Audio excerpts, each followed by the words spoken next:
We are led here by lead. Lead, a heavy metal, is a valuable resource, used all around us.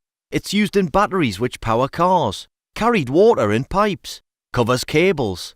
It has been made into organ pipes, toy soldiers and crystal glasses. It makes pottery glazes beautiful and roofing weatherproof, shields us from harmful radiation and holds our gaze in meditation. Lead is an amazing, versatile resource. Lead in the North Pennines has been known about for many centuries.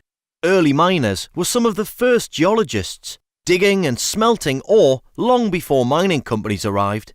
Let's go back to the beginning. Nearly 500 million years ago, the area we know as the north of England sat far south of the equator, deep below the ocean. By 320 million years ago, the north of England had moved to the equator and was periodically covered by shallow seas and deltas. In these seas and deltas, layers of sea creatures, mud, silt, sand and rotting trees settled into layers in repeating cycles. Underneath all of this was a massive body of hard granite, known now as the Weardale Granite. In time, these layers hardened into the rocks we see today: limestone, shale, siltstone, sandstone and coal. Geological processes caused cracks and fissures to open up in the layers. About 290 million years ago, mineral-rich fluids, heated by the Weardale Granite, circulated through these fissures and fractures.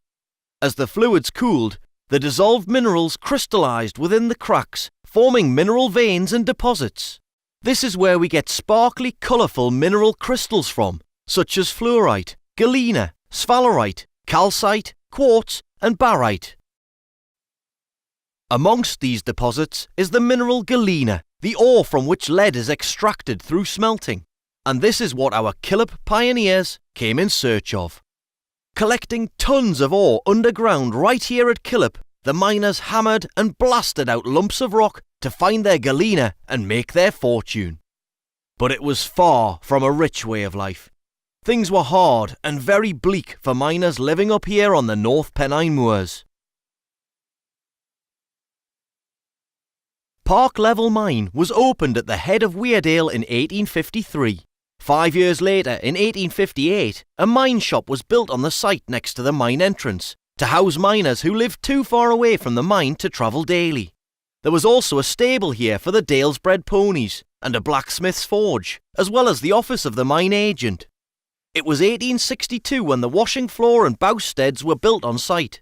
Rich veins had been discovered in the mine and production was increasing. But it was a harsh existence for the miners, especially those who lodged in the mine house.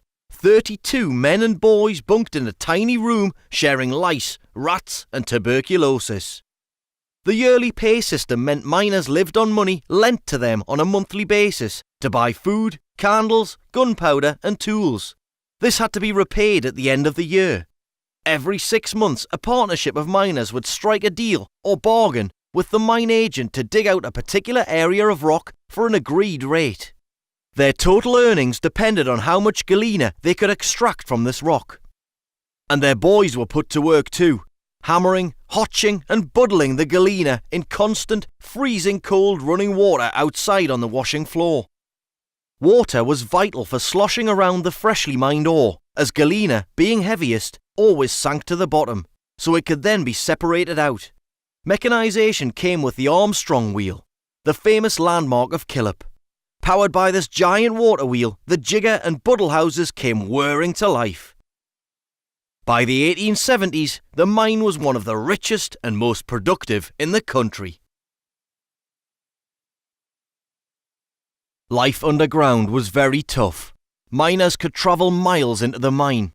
Once there, they suffered bad air, waded through water and grappled with tough rock in order to extract the galena for their meagre pay. So they could see what they were doing, the men would stick a candle on their clay-covered hat with a blob of clay. Imagine drilling holes for gunpowder by hand, using a hammer and drill, all dimly lit by faltering candlelight.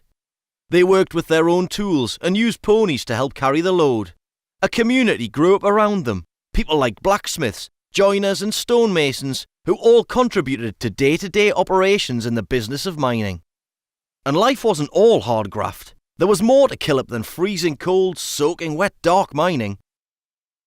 Some families began farming to supplement their income.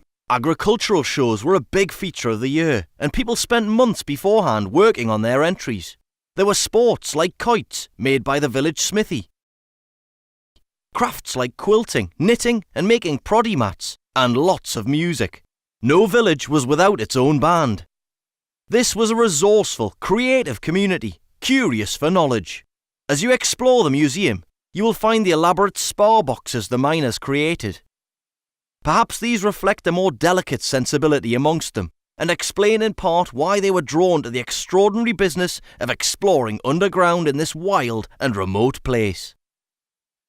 By the 1880s, park level had become uneconomic, and people started leaving the mine and valley, some emigrating to America in search of a new life.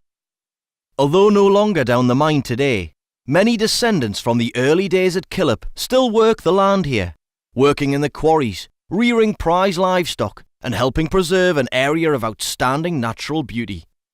Life can still be hard and cold up on these moors, but the resourceful and tenacious spirit of the original miners lives on.